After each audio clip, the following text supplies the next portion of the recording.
Hello and welcome back to Skillsoft presents ETHStudios HRConnect in association with ETHRWorld. I'm your host Himanshi Tiwari. Now, one very fascinating thing about the HR function is how it is evolving. It is evolving quietly yet powerfully. You know, it is not just driving learning outcomes, it is actually driving the business outcomes. And across industries, there's one common thread that HR is being now called upon to drive impact and not just intent. And this is why we are here talking to all these leaders, talking about those tangible impacts.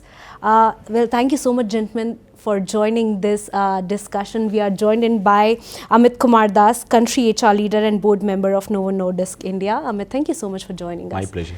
We're also joined in by Suraj Chettri, VP Head of HR Airbus. And we are joined in by Akshay Beerala, VP for Strategic Business at Skillsoft India. Well, thank you so much, gentlemen, for joining. And I would directly jump into the panel's topic, intent and impact, right? And I would like to talk to you first, Amit.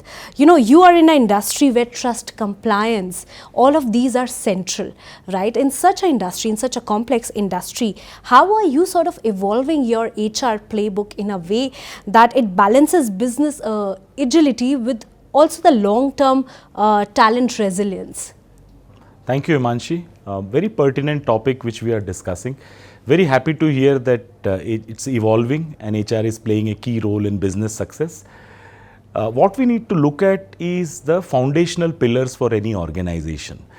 If you look at any organization which is successful will have a clear blueprint in terms of what they want to deliver as success. It also needs a big part of it which takes care of employee aspiration. Yeah. And the third piece would be that how we are enabling talent in the organization using technology or any of the conventional methods as of now. Yeah. Outcome of that definitely will result into organizational success. Specific to healthcare industry, which is highly regulated, and you know that we are governed by multiple laws in terms of how we can talk to a healthcare practitioner or what we can do in the industry. It also puts lot of onus on the employees, because ultimately these are the employees who are responsibly driving these, not only the organizational priorities but also ensuring that we remain compliant. Yeah. And in that scenario, HR plays a very, very critical role, not only in building a talent pool which is understanding the needs of the requirement, but at the same time it is also taking care of organizational culture. Yeah. And how we expect them to behave. Yeah. Bit challenging, and you rightly said it's a bit complex, because how do you marry the both? Yeah. One side, you want employees to have free hand employees with multi-generational workforce. You have employees who have different set of aspirations, especially the Gen Z and millennials. Yeah. Who are entering. Yeah. Very different in their approach, the way they want to work. Yeah. You bring the best talent using technology, using your own conventional ways of selection, and then you tell them, okay, now you go and you need to behave in a particular way. Yeah. Behaviors are nothing but, these are the values of the organization. Yeah. And if you look at Novo Nordisk as a leader in the various spaces or domains where we operate, be it diabetes care, and now we are talking big about weight loss across the globe. These are the areas where we are operating, again very regulated, and we expect employees that they need to be patient-centric. Mm-hmm. So our value system, we have, it's a more than 100-year-old company, a Danish company, and we have Novo Nordisk Essential. And it actually drives from there. Our first essential says that we need to be patient-centric. Yeah. So all our approach needs to be patient-centric. It also talks about individual performance and personal development. So we try and balance out, one, we need to focus on patients. At the same time, we need to also balance on the employee aspirations and how we develop them in the current scenario with what aspirations they have. We're going to talk about all this in the later half of the panel, but moving to you, sir, even you are coming from a highly regulated industry as well. How do you sort of balance the same question? How do you sort of balance agility with the long-term expertise, because in this fast changing environment, as he was talking about, like Gen Zs are coming in, agility is becoming important more and more day by day. I think many a times we think that agility will replace your lack of preparedness. It is not so. In our industry, the lead times are quite long, and there are certain things that we need to do in the development of our employees so that they can be certified, they have the required competency, because end of the day, our focus is on safety, on quality, and on compliance.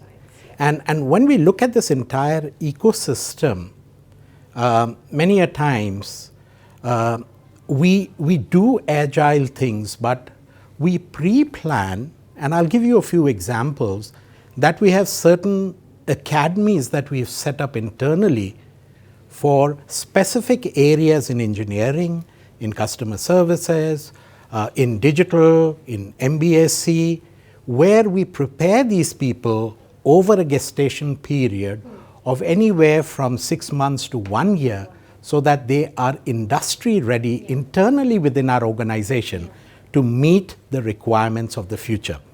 For us in our industry, normally you'll hear the saying, come on, talent development is not rocket science. But actually, it is rocket science, because that's also one of the criterias that we groom and train our talents in.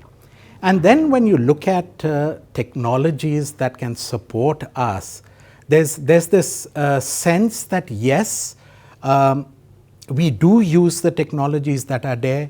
Most of them are homegrown internally. But I think the essence is that how we can go with business, not before business or not after business, to ensure that we have these people ready at the right time. And that's agility for us. Of course, on the other side, we do talk about agile ways of working and things like that in our industry, but the key focus is to ensure that we have our people ready, and learning and development and the skill set acquisition is critical for our industry. Yeah, thank you. And that brings me to my next question, and that's to you, Akshay. You've been talking to a lot of CHROs across. What are the common shifts you are seeing when it comes to the success? How are CHROs seeing success in their organization that is perhaps beyond retention and engagement? Thanks for your question. I think one of the things, I agree with what Suraj and we all spoke about over the last 5 minutes, but then one of the things that we've started seeing is operational excellence being on top of mind for them. We're seeing a lot of CHROs working in tandem with COOs and working with their office. So whether it be data-driven insights that help them make those decisions, whether, like Suraj mentioned, talking about them acquiring skills. So these could be, as we had discussed earlier, horizontal skills or vertical skills. So how do you get all of that together is one of the things that we've seen a big shift where everyone's talking about, okay, HR has a seat at a table, all of that. Those are things that have been happening. But then working in tandem with COOs is something that we've seen a big shift in right now. Thank you so much, Akshay. And I would like to move to you, Amit sir. So you were talking about patient outcomes. In your industry, patient outcomes is directly linked to employee performance, right? So on that note, how do you sort of link culture building with capability development, especially in this regard? I would keep it like this, culture is not negotiable, So any organization culture or the values which organization defines are the topmost priority. And if you look at any organization which has survived for more than 100 years, you can actually count them on fingers. And it's very important that they follow strong value systems. And they are not negotiated within the organization. So like I mentioned, patient centricity is one area which is one of the top values we have. Respect for employees, personal and performance driven employees. These are some of the values which we talk about, and we not only talk about them, but we also practice them. Now capability part of what is the business requirement needs to be built. And there are various ways by which we do that, starting from a well-structured, well-oiled training programs for our employees. we are in an industry where we prefer and take people who are basically pharmaceutical graduates or postgraduates, because they interact with healthcare practitioners. So when we bring them, they go through a very, very structured, induction program in the organization. And like he mentioned, speed, agility and adaptability is the buzzword for us. But at the same time, if there is no right way of doing a wrong thing, that culture needs to be imbibed. And that is where we focus a lot in terms of keeping patience and ensuring that we imbibe the right culture and right value in our employees, and we keep doing that. So it's not that it's a one-time process. And for that, like what Akshay mentioned, definitely it is part of the overall organizational development agenda. Not only part of the business success, because these things define business success, but also ensuring that we provide the right inputs to our employees so that they can be groomed. And they are one of the best talent in the industry, and that's what the focus is all about. And that for that, we are leveraging a lot of technology. And the buzzword, like your topic itself says that redefining HR landscape in this digital world. And we have been using and leveraging it a lot. If I can tell you that we have a lot of platforms in-house which helps employees to not only train what we want, but also for their self-development and learning. So we have something called Degreed. Then we have a lot of such initiatives for the employees which give them a lot of room to develop themselves and further their career within the organization. No, absolutely. When we talk about sort of imbibing or embedding all these technologies, one shift that is required in any organization is culture, because you want your employees to adapt to everything that is coming in new, right? Which also talks about mindset, right? Once you change the mindset, you're able to change the culture in that way. And with that, I'll come to you, Suraj sir. Even in your industry, in your company, which is very huge, culture transformation becomes very complex. On that note, how do you sort of drive learning and change at scale, and especially among leaders who need to role model the future forward behaviors? You remind me of an idiom that I heard long ago, and it had to do something with how do you eat an elephant? And the answer to that is bit by bit. And of course, my apologies to the vegetarians and the vegans listening to this, but the transformation in any organization is very similar. You need to break it down into sizable pieces that your employees can understand of where you want to reach, where are you coming from, what is the value that you see in them, collaborate with them and make the communication absolutely clear from the top as well as from the bottom, so that they understand when we have arrived, what we have arrived at, and for what we are working on this initiative. And I think it is essential, because if you really look at business today, business is going through a roller coaster. Every quarter things are changing in every company. People talk about VUCA, BANI, RUPT, tuna, whatever you call it. But I think this transformation helps us to better understand this complexity, which is going to stay with us. And the only way is to take it as a challenge and try to solve for this in every organization. And of course, culture is critical, which I think my colleague Amit has already talked about. And Hindi में बोलते हैं ना, संस्कृति को हल्का में नहीं लेना चाहिए, because I've seen many organizations lose their entire existence because they are not deeply rooted in the culture, the value, the behavior and the ways of working. These are critical things that needs to be there. But at the same time, I think when you're looking at a transformation, I think the engagement and the involvement of everyone is key and critical. And towards what?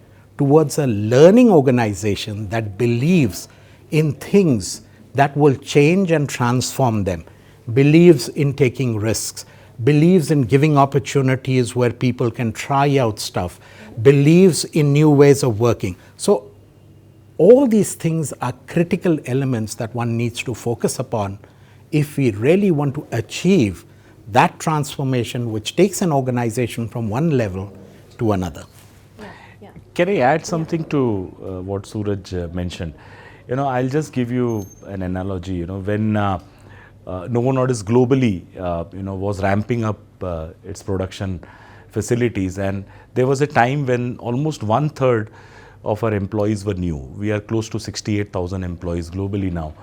And one thing which our CEO gave a message is that we have 1/3 employees who are coming new, and the most important in one of the, we call HRS people and organizations. So one of the global P&O meeting, he came and he gave only one message, that I want all of you to work to ensure that we retain the thread of our culture. Because these 1/3 new employees in the organization, there are all chances that they come from different background, different organization.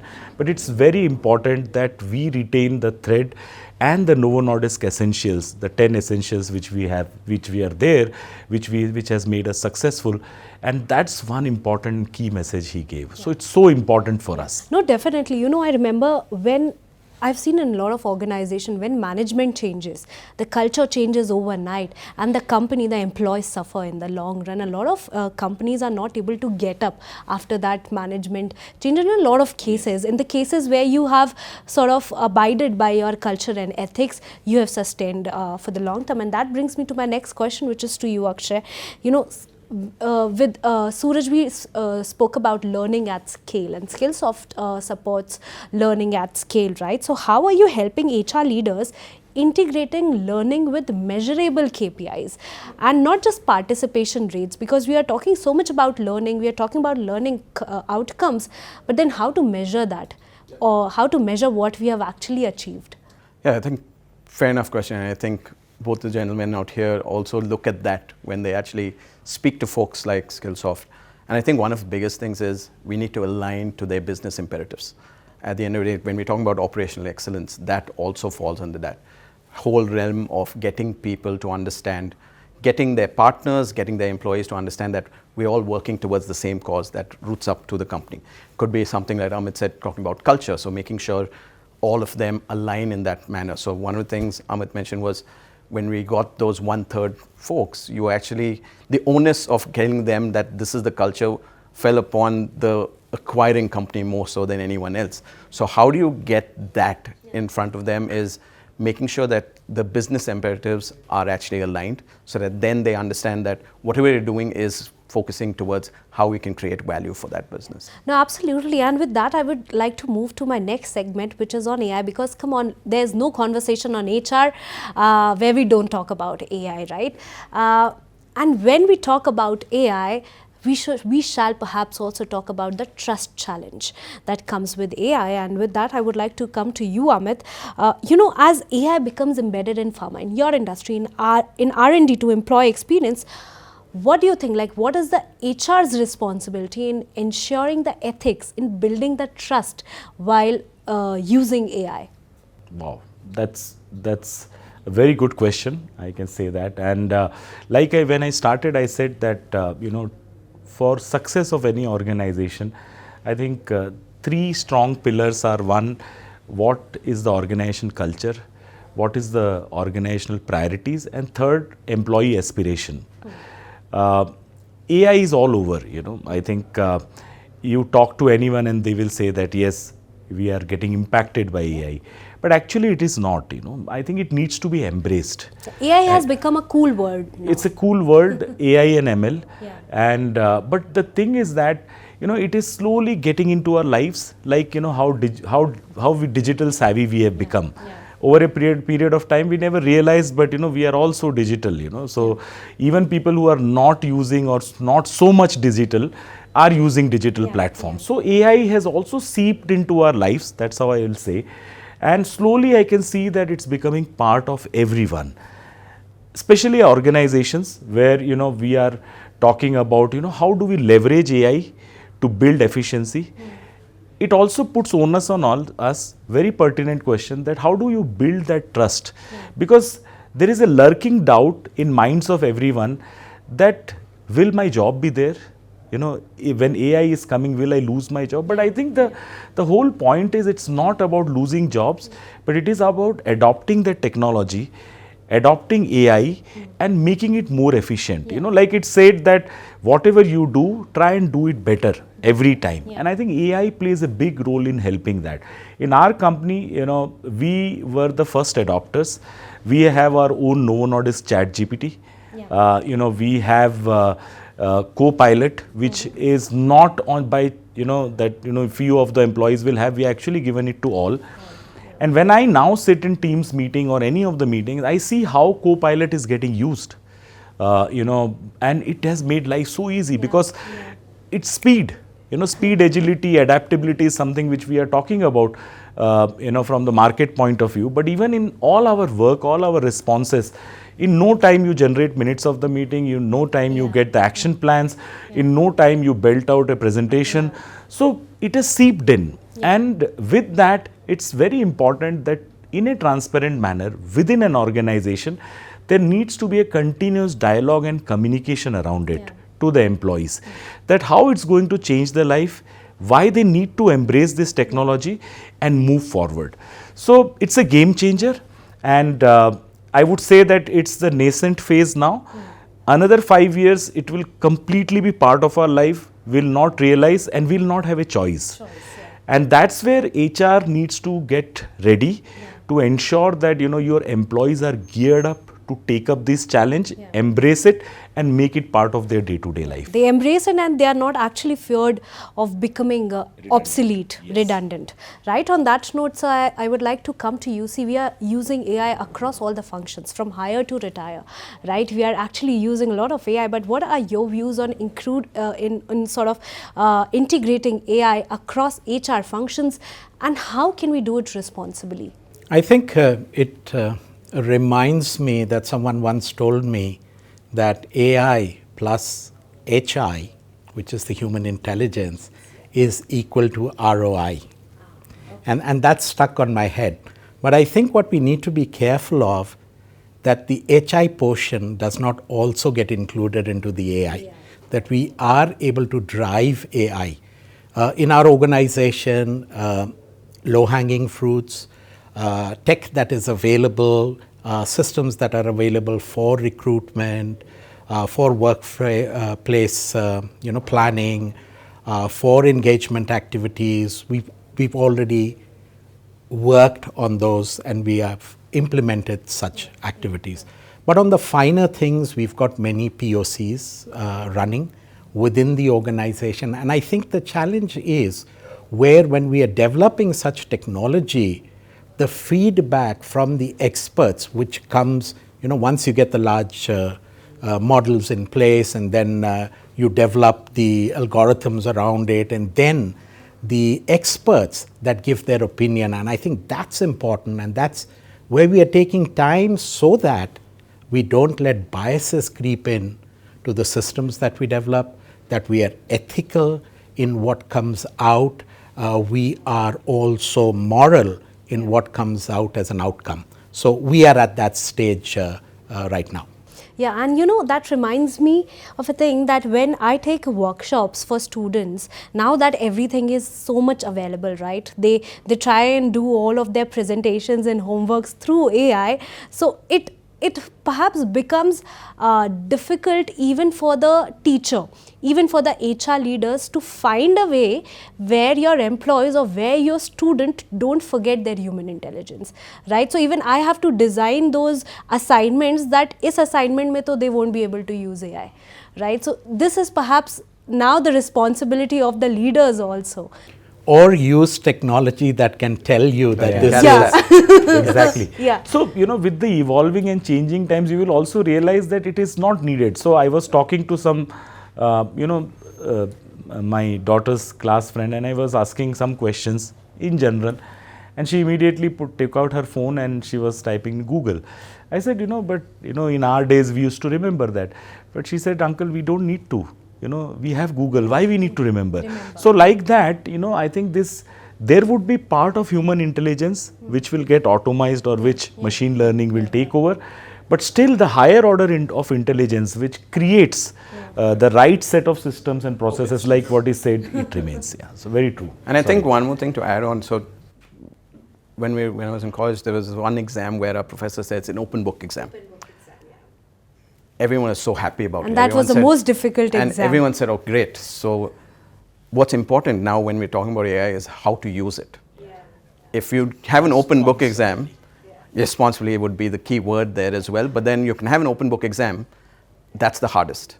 But how do you use that is important, and that's where I think this whole AI part comes into play as well. On that note, Akshay, Skillsoft supports a lot of AI learning methods, and a lot of your AI programs or AI is sort of gaining traction across industries, right? So please tell us more about that. Like, how are you sort of leveraging AI in learning, and also responsibly, which is perhaps the key word? I was going to start with that because I know Suraj mentioned that, and I know Amit said that a lot during this conversation. I think it's important for us to make sure that whatever we're deploying is responsible and ethical. There's certain guardrails, not just from a company perspective, but also laws, obviously from the Europe, from US, even latest laws from India, make sure that we do that. So that is something that we focused on while we develop these things. I think it's important for us to adapt to it because we're working towards and have multi-generational workforces using our solutions. We have folks who prefer listening to podcasts, we have folks who prefer seeing a video, and we have folks who prefer doing and learning rather than just going there and learning something and then going and doing it. So I think bringing all of that together and making sure it's guardrailed. For example, having a safe place to practice a conversation.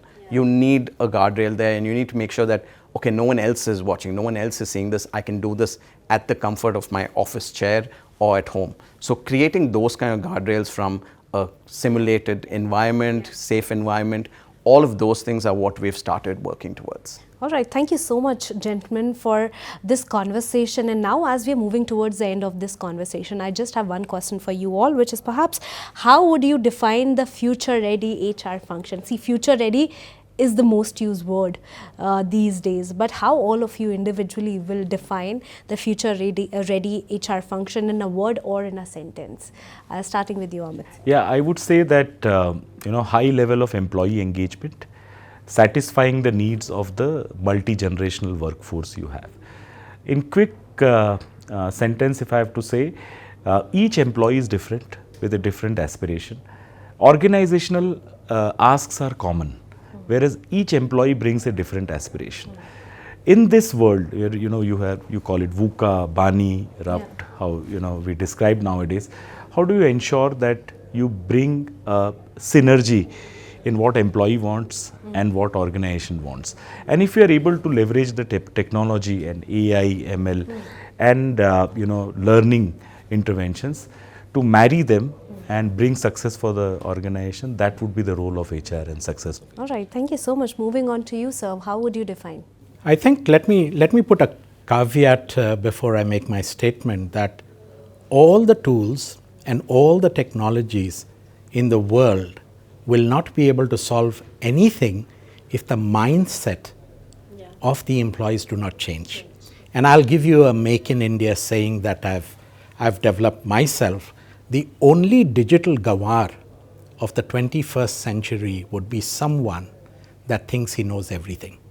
This is an era of learning, relearning, unlearning, learning again, and I think only the dead do not have to learn. And if we get that inculcated in organizations and in people, I think we will go places. And professionals in my practice call it learning agility for organizations and people. All right, thank you so much. Last words, parting words on. I was going to use the same one where I was going to, while he didn't say the exact word, he said everything around it, I was going to say continuous learning, because that is the one. But then I think the other aspect that would be needed is alignment with business imperatives. I think that is important even from a HR function perspective, because that's what everyone's aligning to. So other than continuous learning, I'm going to talk about alignment with business imperatives. All right. Thank you so much, gentlemen, for being a part of this discussion. Thank you. Thank you very much Thank for you so having much. us. Thanks Thank a you lot. so much. And on that note, to our viewers, stay tuned for many more such interesting conversations only at ETStudios, HRConnect in association with ETHRWorld, presented by Skillsoft.